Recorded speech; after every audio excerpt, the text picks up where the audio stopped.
थे। ठीक, चलिए।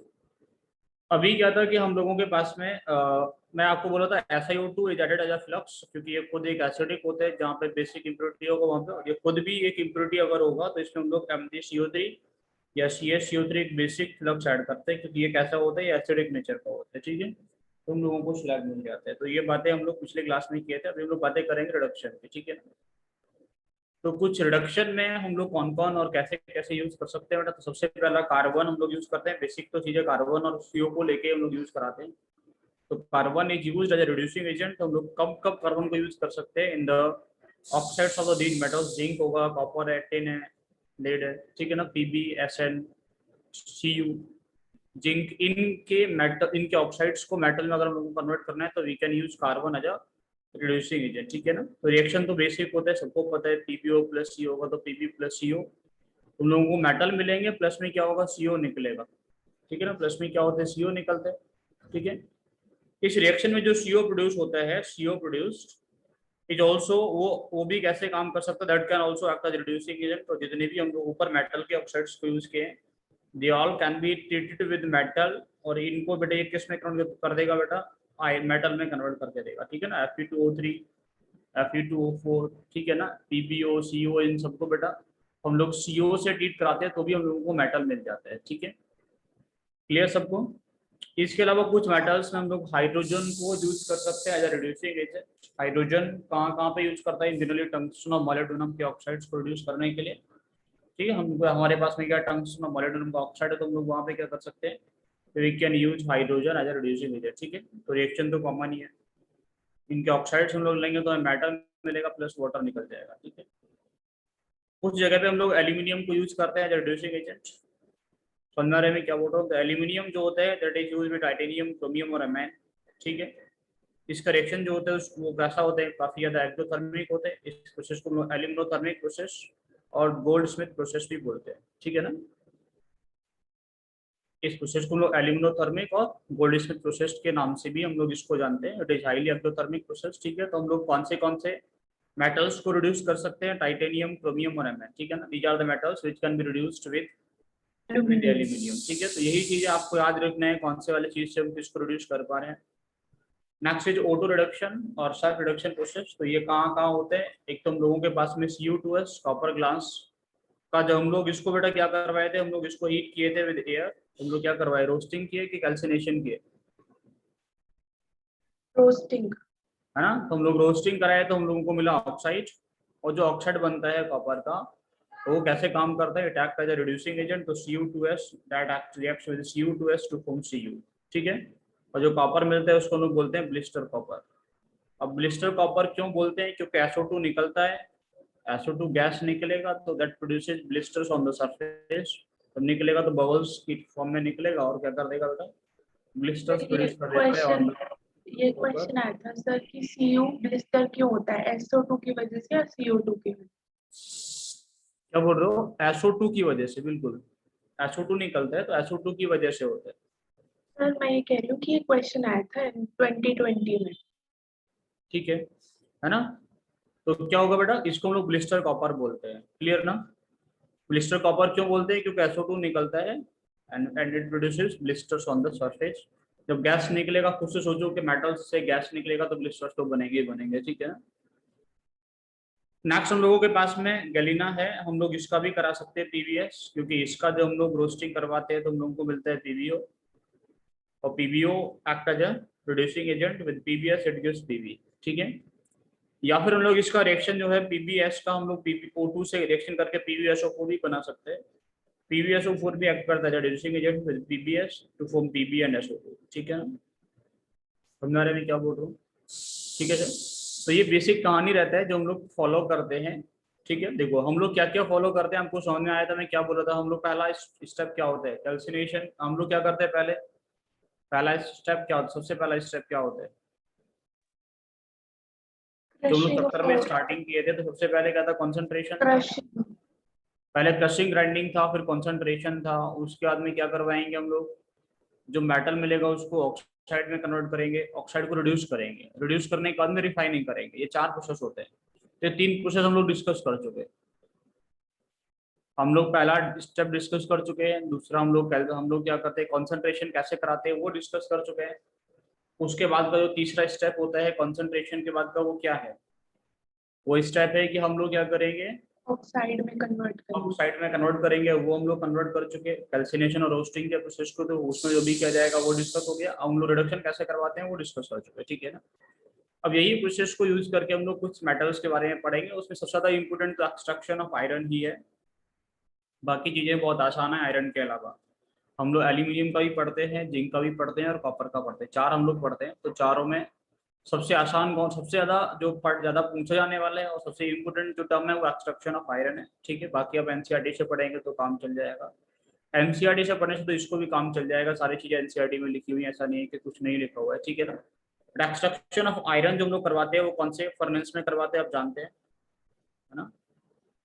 जैसे नोब्लास्ट फर्नेस में हम लोग करवाते हैं, ठीक है ना। देखो सबसे पहला टर्म जो होगा वो होगा कंसंट्रेशन का। पहले तुम लोग वही क्रशिंग ग्राइंडिंग करवा लेंगे, फिर करवाएंगे कंसंट्रेशन, ठीक है ना। तो कंसंट्रेशन जो होता है इसका हम लोग सबसे पहला तरीका तो हम लोग यूज करते हैं ग्रेविटी सेपरेशन, हाँ, हाइड्रोलिक वॉशिंग। है ना। चलिए, और ये भी पूछ सकते हैं ग्रेविटी सेपरेशन मतलब वही हाइड्रोलिक वॉशिंग हो गया, ठीक है ना। तो हम लोग सबसे पहला तो ग्रेविटी सेपरेशन करवाते हैं,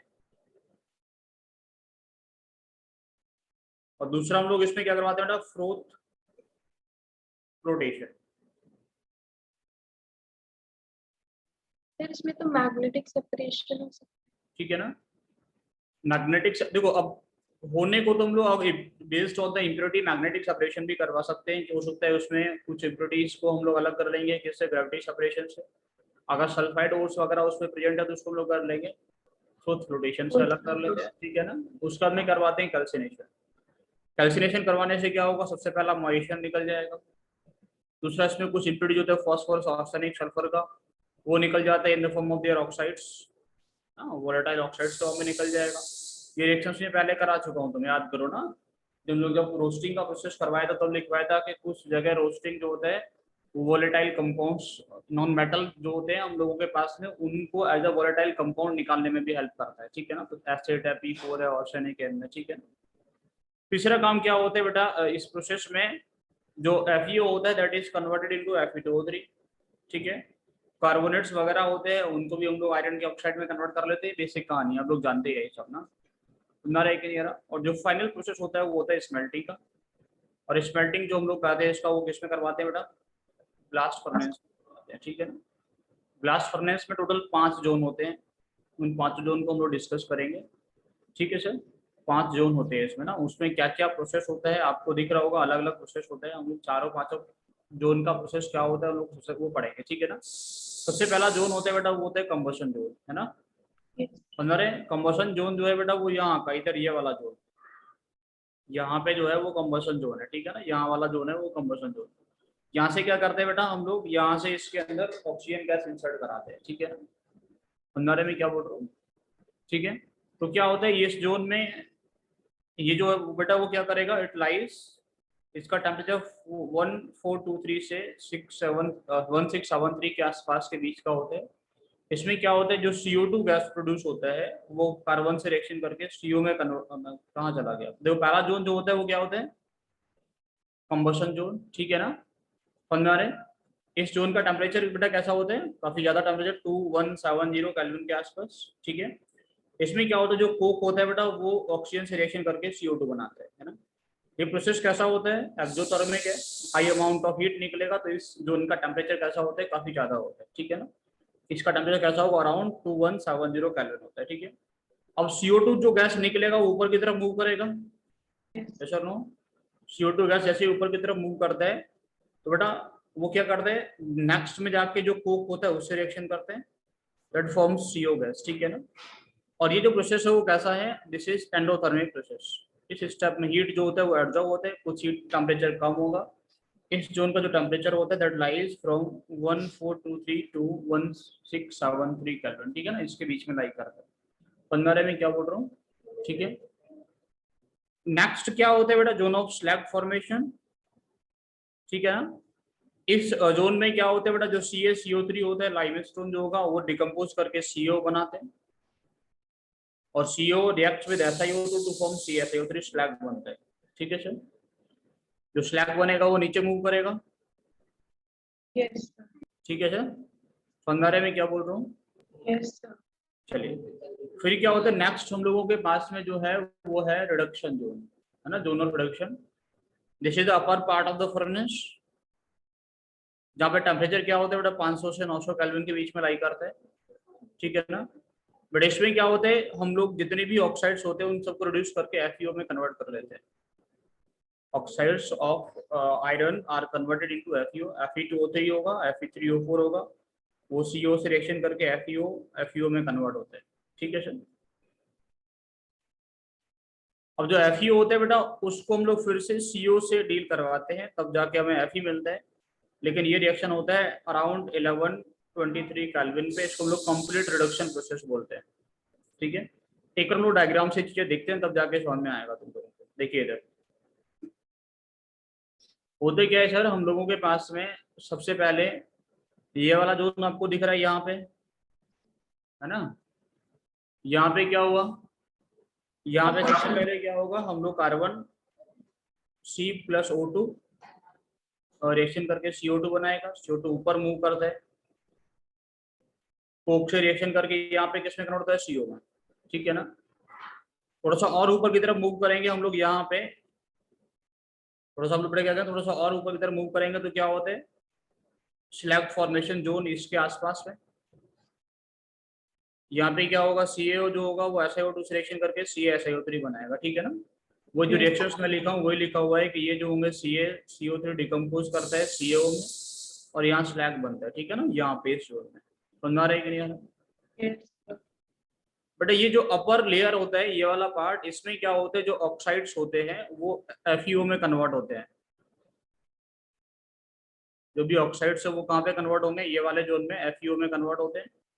पंद्रह में क्या बोल रहा हूँ, जितने भी ऑक्साइड्स है they are converted into FeO। ये FeO थोड़ा सा नीचे मूव करेगा, फिर से यहाँ पे इस जोन में आके देखो, यहाँ पे आके FeO यहाँ पे आके इस जोन में आके ना 1200 केल्विन के आसपास रिएक्शन करके क्या बनाते हैं बेटा, FeO हम लोगों को मिलता है, ठीक है ना। अब देखो यहाँ पे आपको मिलेगा क्या, यहाँ पे आपको मिलेगा स्लैग आके नीचे डिपोजिट हो जाएगा, प्लस में आयरन। कौन सा वाला, पिग आयरन जिसको हम लोग बोलते हैं, चलो वो बात की बात है, ठीक है ना। यहाँ पे आके डिपोजिट हो गया नीचे वाले सरफेस में, ठीक है। आपको पता है कि जो स्लैग बनता है, स्लैग जो होता है बेटा वो कैसा होता है, जो भी स्लैग बनेगा उसका डेंसिटी कम होता है, वो लाइट होता है, ठीक है ना। तो ऊपर वाले पार्ट में जो होगा, ऊपर स्लैग होगा, नीचे क्या होगा, हम लोगों को आयरन मिलेगा। आयरन, तो इसको हम लोग अलग कर लेते हैं यहाँ से सॉलिड वेस्ट को, जो हम लोगों को मिलता है स्लैग वाला पार्ट, और यहाँ से हम लोगों को मिल जाता है बेटा क्या, हम लोगों को यहाँ से मिल जाता है आयरन, ठीक है। तो वो सिंपल सा कहानी है।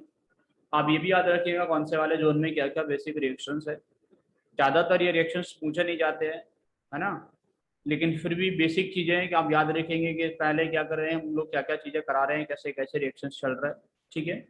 यहाँ से हम लोग डाले, अब धीरे धीरे करके रिएक्शंस होता चला, नीचे की तरफ हम लोग बढ़ गए, ठीक है सर, क्लियर है। चलो, अब हम लोगों को बेटा फाइनली जो जोन ऑफ फ्यूजन होता है, जो सबसे नीचे वाला जोन जिसमें हम लोग बोल रहे थे, ठीक है ना, जो लोअर पार्ट होता है फर्नेस का, उसका टेम्परेचर क्या होगा 1423 से 1673 केल्विन के बीच में लाई करते हैं। वहां पे हम लोगों को मिलता है पिग आयरन, ठीक है ना। हम लोगों को क्या मिलता है बेटा, पिग आयरन मिलता है, प्लस में हम लोगों को मिलता है क्या, स्लैग मिलता है। स्लैग को हम लोग अलग करते हैं, ठीक है सर। फंगारे में क्या बोल रहे हो। तो पिग आयरन जो होगा बेटा वो क्या होता है, इट कंटेन्स सेवरल इम्प्योरिटीज, इसके पास में काफी सारे इम्प्योरिटीज होते हैं, 4% कार्बन होता है, इसके अलावा और भी silicon, phosphorus, sulphur, manganese like और भी इम्प्योरिटीज इसमें अंदर प्रेजेंट होते हैं। तो हम लोगों को ब्लास्ट फर्नेस से जो आयरन मिलता है उसको हम लोग पिग आयरन बोलते हैं। उसको थोड़ा सा हम लोग मॉडिफिकेशन करेंगे तो उसको किस में कन्वर्ट कर लेते हैं, कास्ट आयरन में, ठीक कास्ट है। Iron, which contains slightly lower carbon, उसमें थोड़ा सा कम होता है कार्बन का कंटेंट, उसमें 4% या 3% के आसपास रहता है, थोड़ा सा और उसको मॉडिफाई कर ले तो कास्ट आयरन मिल जाएगा, ठीक है ना। उसके आगे एक और क्वालिटी होता है आयरन का जिसको लोग बोलते हैं wrought iron. It is the purest form of commercial iron, purest form होता है which contains 0.2 to 0.5% of the carbon, बहुत ही कम अमाउंट में phosphorus and silicon, traces of the phosphorus and silicon in the form of slag, ठीक है बेटा।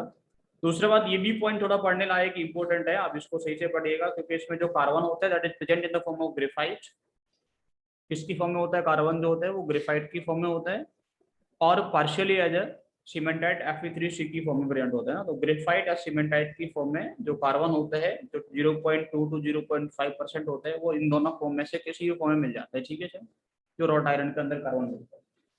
पंगारे में क्या बोल रहा हूँ आप लोगों को, कोई दिक्कत? No sir. ठीक है सर। चलिए, इसके आगे हम लोग पढ़ेंगे एक्सट्रैक्शन ऑफ कॉपर। और कॉपर का एक्सट्रैक्शन का वही बेसिक कहानी है, वो सब हम लोग पीछे इसका टोटल डिस्कशन कर चुके हैं, है ना। क्या होता है हम लोगों के पास में Cu2S होता है, सबसे पहले ऑक्सीजन रिएक्शन करा के Cu2O में कन्वर्ट कराते हैं। पंद्रह में क्या बोल रहा हूँ, Cu2O को हम लोग कार्बन से रिड्यूस करके Cu में कन्वर्ट कर सकते हैं। इसमें क्या होता है बेटा, इसमें इम्प्रोड्यूस होता है आयरन ऑक्साइड का, जो निकलता नहीं है। पंद्रह नहीं आ रहा, ठीक है। तो हम लोग क्या करेंगे बेटा, SiO2 से रिएक्शन करा के FeSiO3 एक स्लैग बन जाते हैं, ये भी पहले डिस्कस किया चुका है, ठीक है ना। बनना रही कि नहीं आ रहा, तो वही सारी चीजें इसमें है, इसमें और कुछ नहीं है। तो अब इतना याद रखिएगा कि इम्प्योरिटी जो होते हैं वो क्या होते हैं, आयरन ऑक्साइड होते हैं, ठीक है ना। इसको भी हम लोग क्या करते हैं, स्लैग SiO2 ऐड करके in the form of slag निकाल लेते हैं, ठीक है सर। बाकी इसमें और कुछ ज्यादा नहीं है। ये भी आप समझते हैं कि जो कॉपर मिलता है दैट इज ब्लिस्टर कॉपर, क्योंकि Cu2O और Cu2S में हम लोगों को Cu प्लस SO2 मिलेगा। ये भी रिएक्शंस में डिस्कस कर ही चुका हूँ पूरा, ठीक है। तो ये सब कुछ हम लोग डिस्कस कर चुके हैं, इसमें कुछ ऐसा नहीं है, बेसिक चीज है, ठीक है सर। बाकी हम लोगों के पास में next extraction of zinc from zinc oxide, ये भी बहुत आसान सा और कॉमन सा रिएक्शन है। जिंक ऑक्साइड को हम लोग क्या करते हैं बेटा, कोक से डील करवा लेते हैं हाई टेम्परेचर पे, फ्यूज जिंक एंड CO, ठीक है। इसके अलावा इसमें और कुछ नहीं है। समझ में आ रहा है कि नहीं आ रहा, ठीक है ना। आगे बेटा हम लोग एक्सट्रैक्शन ऑफ एल्यूमिनियम करवाते हैं। देखो ये जो प्रोसेस हम लोग करवा रहे हैं वो इलेक्ट्रोलाइटिक वाला प्रोसेस है। इलेक्ट्रोलाइटिक मेथड से हम लोग कैसे एक्सट्रैक्शन करवाते हैं, तो इलेक्ट्रोलाइटिक मेथड में एल्यूमिनियम का हम लोग पढ़ेंगे और कॉपर का पढ़ेंगे, copper from low grade ores और स्क्रैप्स, ठीक है ना। अब ये आप लोग जानते हैं इलेक्ट्रोलाइटिक मेथड में क्या करेंगे बेटा, हम लोग वही एक सेटअप करेंगे जिसमें क्या करवाएंगे बेटा, हम लोग यहाँ पे एक हम लोगों के पास में क्या किया, कोई भी एक सेल ले लिए बेटा, उसमें क्या करेंगे, इलेक्ट्रोड्स रखेंगे, एक कैथोड होगा एक एनोड होगा। पॉजिटिव चार्ज के पार्टिकल्स कहाँ मूव करेंगे, कैथोड की तरफ, नेगेटिव चार्ज के पार्टिकल कहाँ मूव करेंगे बेटा, एनोड। एनोड की तरफ मूव करेंगे। आपको ये भी समझ में आता है कि जो मेटल होगा क्योंकि वो पॉजिटिव चार्ज का होता है, तो वो कहीं ना कहीं कहाँ पे जाके मिल जाएगा, वो कैथोड पे जाके मिलेगा, ठीक है ना। वही प्रोसेस यहाँ पे भी करवाते हैं हम लोग। एल्यूमिनियम का ऑक्साइड होता है Al2O3, उसमें हम लोग कुछ अदर सब्सटेंसेज जिससे उसका कंडक्टिविटी इंप्रूव हो सके, उसके लिए हम लोग Na3 AlF6 और CF2 ऐड करते हैं, ठीक है ना। They are added to improve upon the conductivity, जिससे कंडक्टिविटी इसका इंप्रूव हो जाए, हम लोग आसानी से प्रोसेस करा सकें, ठीक है सर। बाकी हम लोग इसका इलेक्ट्रोलिसिस करवाते हैं। इलेक्ट्रोलिसिस का ओवरऑल प्रोसेस ये है कि Al2O3 plus 3C gives 4 moles of aluminium plus 3 moles of CO2। इस प्रोसेस को हम लोग हॉल हेरोल्ड प्रोसेस के नाम से भी जानते हैं। रिएक्शन में क्या होता है बेटा, जो Al+3 आयंस होंगे आप लोग समझते हैं, कैथोड मूव करेगा, 3 इलेक्ट्रॉन लेके Al में कन्वर्ट हो जाएगा। एनोड पे क्या होगा, कार्बन जो होता है बेटा वो रिएक्शन करता है O2 माइनस से CO और CO2 बनाते हैं। तो ये रिएक्शंस बेसिक है, ठीक है। बस इतना याद रखिए कि हम लोग इसमें याद रखने लायक वाली चीजें क्या है, कौन सा वाला प्रोसेस का नाम क्या है, ऑल हेरोल्ड। एनोड पे क्या निकलता है, एनोड पे क्या निकलता है, और हम लोग इनको क्यों ऐड करा रहे हैं, Na3 AlF6 और CF2 को क्यों ऐड किया जाता है। एक तो मेल्टिंग पॉइंट कम करने के लिए और कंडक्टिविटी इंक्रीज करने के लिए। तो ये चीजें आप लोग याद रखिए, बाकी इसके अलावा और कुछ याद रखने वाला पार्ट नहीं है।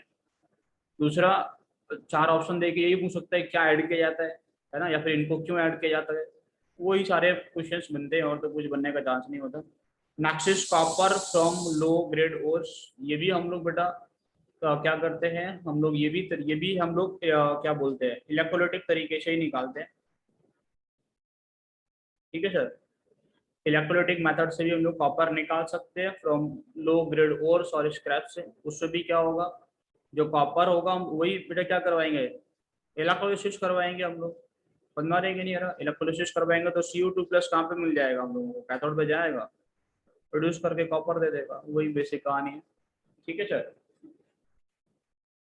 बाकी जो फाइनल प्रोसेस होता है वो होता है रिफाइनिंग का। और रिफाइनिंग के प्रोसेस में हम लोग कई सारे तरीके यूज करते हैं। देखिए सर, रिफाइनिंग का प्रोसेस में कोई भी मेथड ऐसा डिफिकल्ट तो है नहीं, सारे के सारे बेसिक और बहुत ही आसान मेथड है। बस आपको ये याद रखना है कि कौन से वाले मेथड से कौन से वाले मेटल का रिफाइनिंग किया जाता है, क्योंकि क्वेश्चन उसी के बेस पे ज्यादा बनते हैं। 4 ऑप्शन देगा, पूछेगा which of the following metal can be refined by this process, तो फिर कौन सा वाले प्रोसेस से ये वाला मेटल हम लोग रिफाइन कर सकते हैं। जनरली ये क्वेश्चन ज्यादा पूछे जाते हैं, ठीक है, और बार बार पूछे गए, ठीक है। तो पहला प्रोसेस होता है डिस्टिलेशन का। डिस्टिलेशन का जो प्रोसेस है that is used for metals having low boiling point, ठीक है ना। डिस्टिलेशन का प्रोसेस जानते हो कि नहीं जानते? वैसे तो जानते हो ना डिस्टिलेशन क्या होता है। Yes sir, no sir? But it is used for metals having low boiling point, जिनका बॉइलिंग पॉइंट कैसा होता है, कम होता है, उनके लिए हम लोग यूज करते हैं इसको। It is used for metals like zinc, cadmium और मर्क्यूरी। इनका बॉइलिंग पॉइंट कैसा होता है, लो होता है, उसको हम लोग हीट करते हैं। और डिस्टिलेशन का प्रोसेस क्या होता है, कांस्टेंट हीटिंग और कूलिंग से क्या करना बेटा, अब इनका बॉइलिंग पॉइंट कम होगा तो निकल जाएंगे, इम्प्योरिटी रह जाएगा, है ना। तो प्रिंसिपल ये है कि जो मेटल होगा उसका बॉइलिंग पॉइंट कैसा होगा, मेल्टिंग पॉइंट जो होता है लो होता है, किसका क्या बोल रहा हूँ, मेटल जो हम लोगों के पास में होगा उसका बॉइलिंग पॉइंट कैसा होता है बेटा, लो होता है। इम्प्योरिटी का बॉइलिंग पॉइंट कैसा होता है बेटा, हाई होता है। उसका हाई होगा, हम लोग इसको हीट करेंगे, आसानी से मेटल निकल जाएगा, इम्प्योरिटी रह जाएगा, ठीक है ना। वो बेसिक तरीका है। दूसरा तरीका क्या होता है, लिक्वेशन का। लिक्वेशन का तरीका भी तुम लोगों को समझ में आ रहा होगा, जो आसानी से लिक्विड में कन्वर्ट किया जा सकते हैं। ऐसे मेटल्स जिनका बेटा लो मेल्टिंग पॉइंट होता है, like bismuth, SN, PB, HG, ठीक है ना, टिन, मर्क्यूरी, ठीक है ना। इन सब के लिए हम लोग क्या करते हैं बेटा, लिक्वेशन का प्रोसेस यूज करते हैं। तो लिक्वेशन का प्रोसेस बहुत आसान सा होता है। लिक्वेशन के प्रोसेस में करते क्या है बेटा, वही एक स्लोपिंग सरफेस से हम लोग मोल्टन ओर में जो भी हम मोल्टन, हम लोग जो मेटल का जो भी हम लोगों के पास में प्योर मेटल क्या बोलते हैं हम लोग, मेटल का जो ओर होगा उसको गिराएंगे, ठीक है ना। जैसे हम लोग यहाँ से गिरा रहे हैं, इसमें समझ में आ रहा है मैं क्या बोल रहा हूँ, ठीक है। Yes. स्लोपिंग सरफेस से गिराते हैं। एक्चुअल में होता क्या है कि जो मेटल्स होंगे वो मेल्ट कर जाते हैं, और जो इम्प्योरिटी होता है वो मेल्ट नहीं करता है, ठीक है। अब यहाँ पे क्या कर लिया हम लोग, एक पार्टीशन लगा दिए, ठीक है। जो पार्टीशन क्या करेगा, जो जो हम लोगों के पास लिक्विड फॉर्म होगा उसको जाने देगा नीचे, और इम्प्योरिटीज को यहीं पे रोक देगा। समझ आ रहा है कि नहीं आ रहा? जैसे तुम लोग छानते हो ना किसी को, वो छानने वाला प्रोसेस हो गया एक्चुअल में, ठीक है।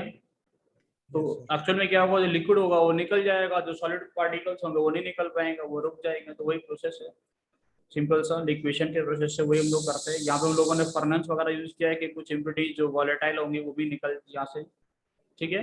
यहाँ पे गिराएंगे, ये क्या करेगा बेटा, फर्नेस क्या करेगा, इसको हीट करेगा, वो मेल्ट कर जाएगा जो भी हम लोगों के पास में मेटल होगा। इम्प्योरिटी मेल्ट नहीं करेगा, वो यहीं पर रह जाएगा, मेटल निकल के चला जाएगा, ठीक है। वही बेसिक तरीका है, ठीक है।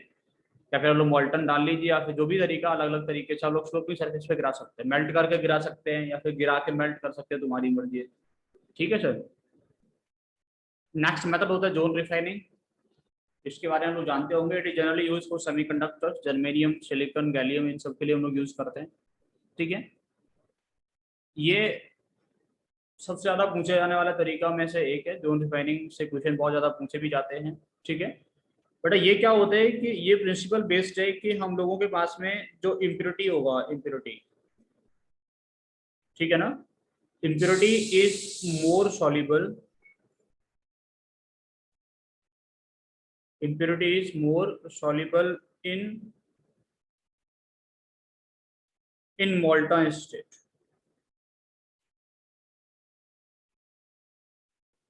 समझा रहे में क्या बोल रहा हूँ, प्रिंसिपल इज बेस्ड की जो इम्प्योरिटी होता है वो मोल्टन फॉर्म में ज्यादा सॉल्युबल होता है रादर देन सॉलिड फॉर्म, ठीक है ना। तुम लोग क्या करते हैं कि जो आप लोगों को एक हीटर हम लोग दिख रहा है, ये हीटर दिख रहा है, सर्कुलर हीटर, है ना। ये हीटर को हम लोग ये वाले एंड से घुमाना स्टार्ट किए, पहले ये वाले एंड को मेल्ट किए, धीरे धीरे क्या करेंगे, इसको इधर की तरफ घुमाते हुए ले जाएंगे। तो क्या होगा, इम्प्योरिटी जो होगा वो मोल्टन फॉर्म में ज्यादा सॉल्युबल होते हैं, और धीरे धीरे जब इसको बढ़ाएंगे तो इम्प्योरिटी क्या होगा, इस मोल्टन फॉर्म में चलता जाएगा, यहाँ तक ले जाएंगे हम लोग। बनना रहेगा नहीं आ रहा, कोई दिक्कत किसी को है क्या, ठीक है। अब डिपेंडिंग ऑन कि आपको कितना प्योर मेटल चाहिए, आप लोग ये प्रोसेस कई बार करा सकते हैं। मान चलो एक बार आप लोगों ने करा लिया, फिर दोबारा करा लिया, फिर तीसरी बार करा लिया, फिर 4 बार करा लिया, ये दो करके हम लोगों को क्या मिलेगा, हाईएस्ट प्योरिटी ऑफ मेटल मिल जाएगा, ठीक है ना। अब इम्प्योरिटी यहाँ पे इकट्ठा हो जाएगा, ये वाला एंड को काट के अलग कर देते हैं, समझ आया कि नहीं आया। और धीरे धीरे हम लोग इम्प्योरिटी को यहाँ पे इकट्ठा कर लिया और क्या किया, ये वाला एंड को काट के अलग कर दिए, तो ये वाला इधर का मेटल हम लोगों को क्या मिल गया, प्योर मिल गया, ठीक है। प्योर। तो वही सिंपल सा तरीका है कि इसका प्रिंसिपल से यही है कि जो इम्प्योरिटी होते हैं that is more soluble in molten state. जो इम्प्योरिटीज होते हैं वो मोल्टन स्टेट में कैसे होते हैं, ज़्यादा सॉल्युबल होते हैं, ठीक है सर।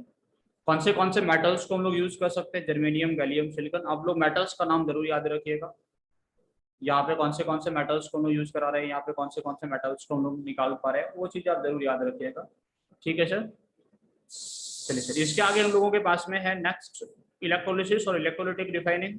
जनरली आप लोगों ने इसको जिंक या कॉपर के लिए पढ़ा होगा, कि जिंक और कॉपर का हम लोग इससे करवाते हैं। तो और भी बहुत सारे तरीके हैं, zinc, copper, silver, SN, PB, chromium, इन सबको हम लोग किससे बेटा, जोन रिफाइनिंग से इनका हम लोग रिफाइनिंग कर सकते हैं, ठीक है।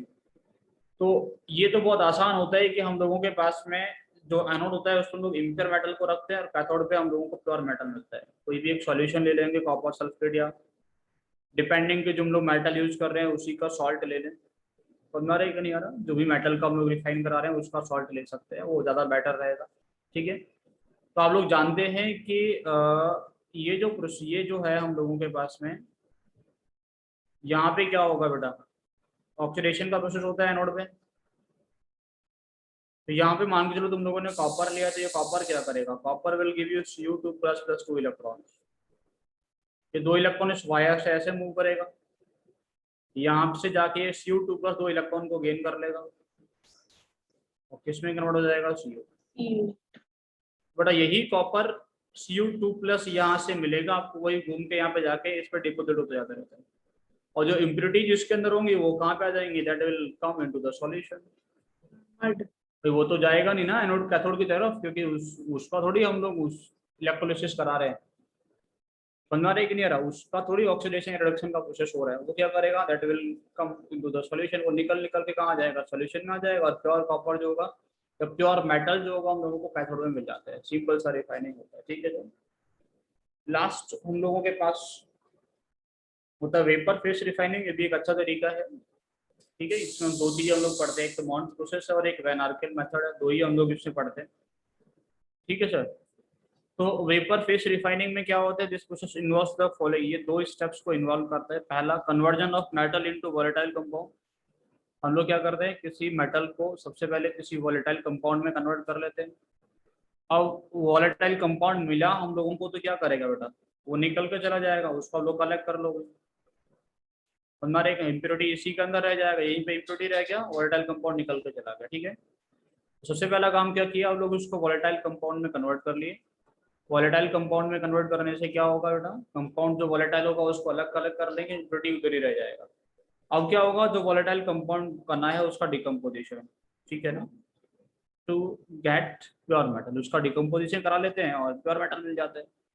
बड़ा इसमें दो कंडीशंस होता है।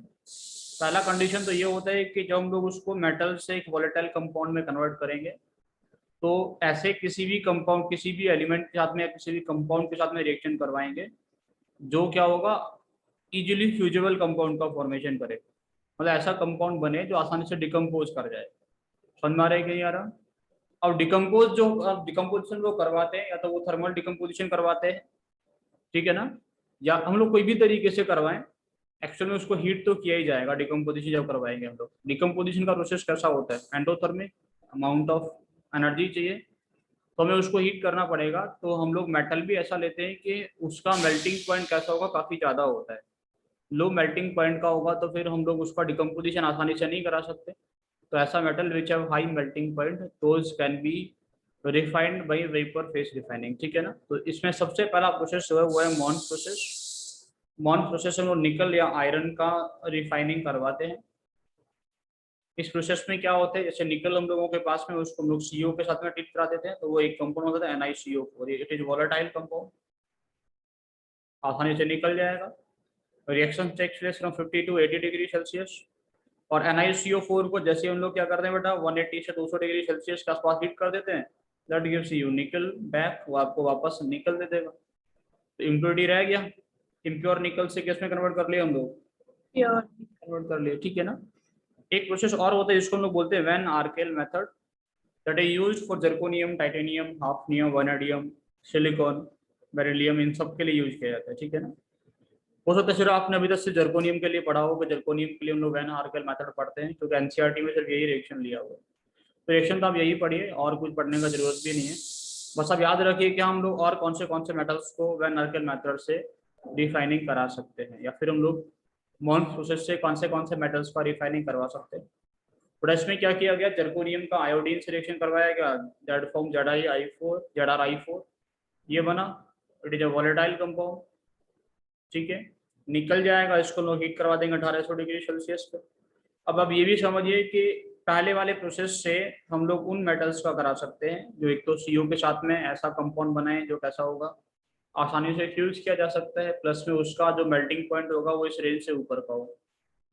बनना रहे कि नहीं यार, दोनों कंडीशन सेटिस्फाई करना चाहिए। यहाँ पे हम लोग उसको यूज करेंगे जिनका जो आयोडीन के साथ में रिएक्शन करके क्या कर ले बेटा, एक वॉलेटाइल कंपाउंड बना है, उनका मेल्टिंग पॉइंट कैसा हो बेटा, इस रेंज का 1800 डिग्री सेल्सियस के आसपास का। तो जो मेटल्स यहाँ पे सुटेबली फिट होते हैं उन सबको हम लोग वैन आर्केल मेथड से निकाल सकते हैं, उनका रिफाइनिंग करवा सकते हैं, ठीक है सर। तो ये कॉमन चीजें थी इस चक्कर में, PYQ कर लीजिएगा, NCERT से पढ़ लीजिएगा, ठीक है ना, तब जाके चीजें सही से होंगी। क्वेश्चन प्रैक्टिस कीजिए, और तो इसमें कुछ है नहीं ज़्यादा पढ़ने को, ठीक है सर।